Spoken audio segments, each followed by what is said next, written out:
അങ്ങനെ മക്കൾ സ്കൂളിൽ കൊണ്ടുവന്ന് വിട്ട ശേഷം കുറച്ച് നേരമൊക്കെ ഫോണൊക്കെ നോക്കിയിരുന്നു കേട്ടോ. അതിനുശേഷം കുറച്ച് കോഴിക്കുട്ടികളെ ഇന്നലെയൊക്കെ കൊണ്ടുവന്നിട്ടുണ്ടായിരുന്നു. അതിറ്റുകളെ ഉള്ളിൽ കൂടെ ഒക്കെ തന്നെ ഒന്ന് തുറന്നു വിട്ടിട്ടോ. ചെറിയ കുട്ടികളാണ് കേട്ടോ. അങ്ങനെ അവരുടെ ഉള്ളിൽ കൂടെ കുറച്ച് നേരം നടന്നോട്ടെ എന്ന് വിചാരിച്ചു. പിന്നെ വേഗം തന്നെ അടിച്ചു വരാൻ വേണ്ടി നിന്നു കേട്ടോ. കാരണം രാവിലത്തെ തിരക്കിൻ്റെ ഇടയിൽ ബെഡും കാര്യങ്ങളൊന്നും മടക്കി വെക്കാൻ പറ്റിയിട്ടുണ്ടായിരുന്നില്ല. അതൊക്കെ ഒന്ന് മടക്കി വെച്ച് ഒന്ന് എല്ലായിടും ഒന്ന് തട്ടിക്കൊട്ടി അടിച്ചു വരാനായിരുന്നു. കട്ടിലിൻ്റെ അടിയിൽ കൂടെയൊക്കെ ഇഷ്ടംപോലെ ചപ്പും ചവറൊക്കെ ഉണ്ടായിരുന്നു.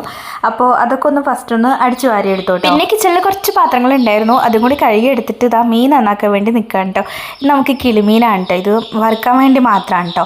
അങ്ങനെ വേഗം മീനൊക്കെ നന്നാക്കി അത് മസാല ഇട്ട് എനിക്ക് കഴിക്കാൻ വേണ്ടി മാത്രം 3 പൊരിക്കാൻ വേണ്ടി വെച്ചിട്ടുണ്ട് കേട്ടോ. ഇനിയിപ്പോൾ പ്രത്യേകിച്ച് പണിയൊന്നുമില്ല. ഇനി തുടക്കലും കൂടി കഴിഞ്ഞ് പോയിട്ട് കുളിച്ചാൽ മതി കേട്ടോ. എന്നിട്ട് ഭക്ഷണം കഴിക്കാമെന്ന് വിചാരിച്ചിട്ടാണ് കേട്ടോ.